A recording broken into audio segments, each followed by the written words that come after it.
Over 87 acres in Vermont's land use program, sweeping pasture views, a versatile barn, and a handcrafted post and beam residence offer privacy without isolation.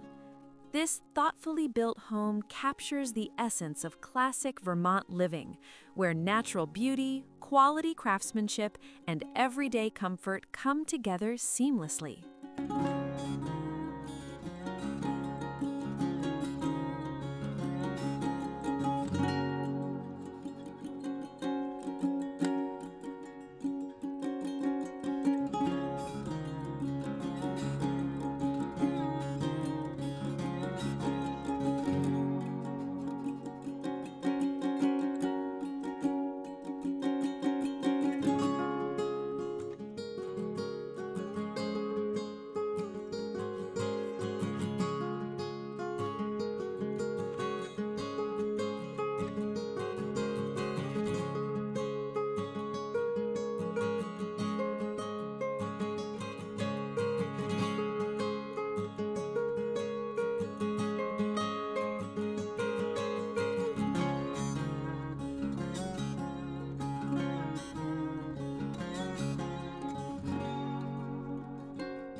The first-floor primary bedroom supports easy one-level living, while cozy nooks throughout the home create perfect spaces for reading, relaxing, or quiet reflection.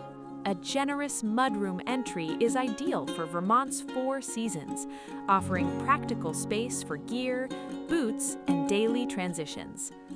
Outside, open pastures and rolling fields provide stunning views of horses grazing, while wooded acreage adds depth, privacy, and year-round beauty. The well-appointed barn offers flexibility for equestrian use, hobby farming, storage, or creative pursuits, adapting easily to a variety of lifestyles. Miles of trails wind through the property and connect to neighboring trail networks, creating endless opportunities for horseback riding, hiking, snowshoeing, cross-country skiing, and exploration directly from your doorstep. This land is both a playground and a sanctuary. Despite its peaceful setting, the location offers convenient access to Morrisville, Stowe, Smugglers Notch, Jay Peak, and Craftsbury. This is a rare Vermont offering: expansive acreage, preserved land, scenic views, and a home built to be lived in, loved, and enjoyed for generations.